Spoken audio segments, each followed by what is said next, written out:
I would say for you, the first thing that's really important for you is to figure out what does success look like. How are you going to know that the investment of time and money and effort to this event was worth it? Okay, so clarity on what you're doing, what the outcome is you're after, and why.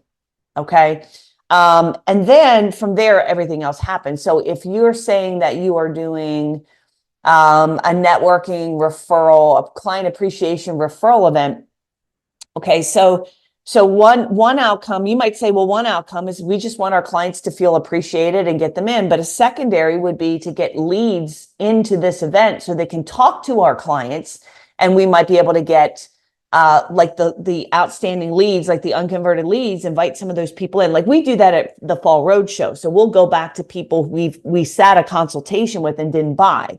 And we'll say, I'll have the reps reach out and say, hey, we're going to be in Las Vegas. We're going to be in Dallas. We're going to be in Newark. We'd like to invite you to be our VIP guest. And so you can come check us out. Now they come in, there's value they get to meet me and Rob and the team, and they get to see all of our clients there. And we get a very high conversion rate off that, right? So I think you want to just not just have your clients. So one group you want to market to is your unconverted leads.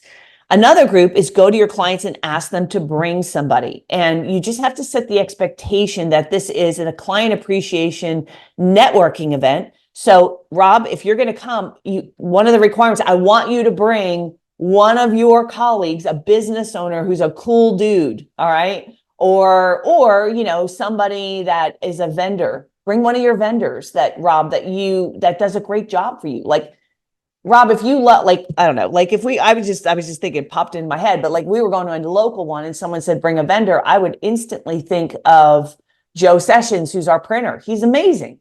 Joe knows that I would bring Joe right now. So, you've got to have a plan and say, okay, here's how we're going to get our clients there, but we got to set the expectation. It's them plus one. It's a business networking event, right? Client appreciation business networking event. And then have another campaign ready to not just emails, but phone calls and everything else to your unconverted leads to get them there. So, because step one is getting people to show up. Okay. That is to register and then the show. Okay. So another thing you might think about is they got to know, what is this event? What's the value of this event? Right. Am I just going to go and have wine tasting? I mean, I guess that's kind of cool. But if it's wine tasting, we're going to have like how do you say the word sommelier? I always screw that up. That sounds pretty good. And it's Close enough. We're going to have a sommelier there. We're going to do various wine tastings and wine education. So it's going to be a little fun event. Plus it's business networking. There's going to be other CEOs of companies that we're going to introduce. You can network with. And then if it's in the budget, and PS, here's another thing to do.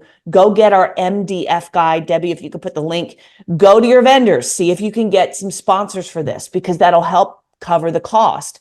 The reason, not so secret reason, we can have Jay Leno and Magic Johnson is because we're going to get sponsors who are going to pay for that, right? So go to your MDF guide. We'll get that for everybody here, and see if some of your vendors will help you sponsor the event and pick up some of the cost. Okay. So that's, because you also might think about it. Here's another idea I'll just float out there. Maybe you get a local celebrity. And local celebrities can be like your morning news person.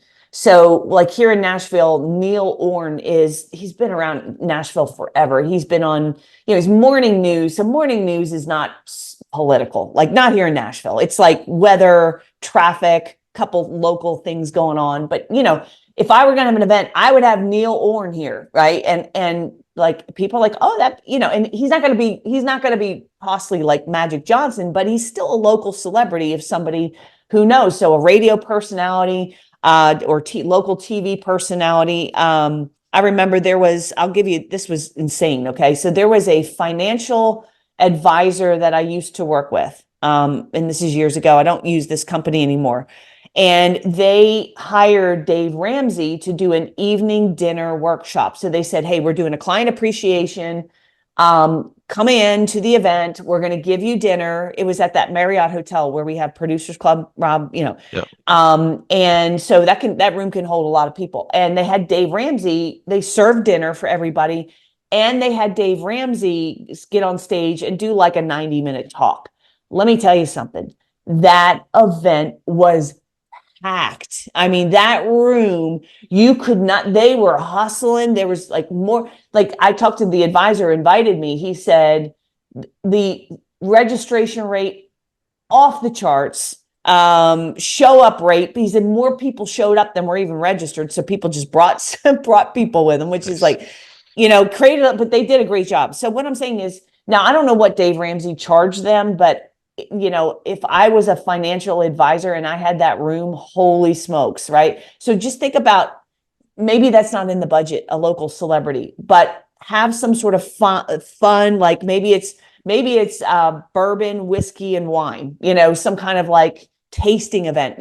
You can have people come in and a sommelier, or you can have a distributor come in, and they will, like, distributors love this because it's selling their bourbon or their whiskey, right? And they'll answer questions. So you have a couple stations and you let people network. You got to have the badges and stuff. So I think that's like getting people there. Then once they're there, obviously you want to have a way where you can address everybody and say, hey, this is for client appreciation. Here's what we do. Don't make it a big pitch, because then people are going to get bored and tune out, right? But make a point of introducing yourself to any guests that are there, any unconverted leads that are there. Hey, Rob, let me walk you over here. I want you to talk to Debbie Bushover. Debbie has been a client of mine for 20 years. She's amazing. I think you two would hit off, and you kind of pair them up. So you get your lead talking to your client, and make it a great event. And then you can start doing some follow-up to see if anybody would want to, have a discovery call with you or whatever. So, a client appreciation event is good because it can be list building. You're running your own networking event. Here's another little tip for you. Think about people who are not competitive to you, but strategic partners. So you might, you might go like, and it could be even a client. Let's say you have a client that's a CPA, right? Go to your client and say, look, I'm going to do this client appreciation event. Clearly, we want you to be there. But how about would you invite your clients to come? And if you invite your clients to come, I'll even give you a little booth here, but you got to invite your customers, and I'll give you some emails so you can send out to your customers and invite them. So try to find other people who are not competitive to you and let them have a booth there, or let them have some sort of promotion. Like you can stand them up. Here's Rob Patterson. Rob's been my CPA for 5 years. Rob, say something to people. What do you specialize in? So you can also have a couple of people like sort of help bring people, and in exchange, then you get. I would add a couple things. What you were just saying at the end there, I think regionally that we had some events near where I was an MSP that they called circles of influence. That was kind of a cool way to phrase some of that. A couple things Robin said in there that she said kind of quickly, but I know from trying to do some of these events, it's less obvious when you do events. Things like, should have badges. Like do that. You have to like a registration mechanism. You have to have somebody, like when they show up, that are going to connect the person with the badge when they show up, because like the first time I did a thing like this, like we printed them, but we didn't have anybody actually standing there like to say, hi, how you doing? So then we were chasing people around, trying not to ask them their names, because some of them were our customers, but this person didn't know what this person, nice. and I was like, here, do you see your name on this sheet? So you might want to know how that dance is going to work. If you have a nice office, we did some office tours. That was cool. Like we had some people stationed there ready to say, hi, I'm work on the help desk team, and to show that you've got this great place. And then we had a pretty good success setting up like a little testimonial station too. Anybody who was in a good mood right then, we say, hey, you know what? Can we get you quickly on video here to say something? And so some other ways to leverage. And I think the first thing Robin said, which I think is a huge key to any kind of event you're going to put on, is that starting with the end in mind. Like you're going to do all this work and everything. You're going to go through all of this. You don't want to get to the end and say, all right, what did we get out of this now?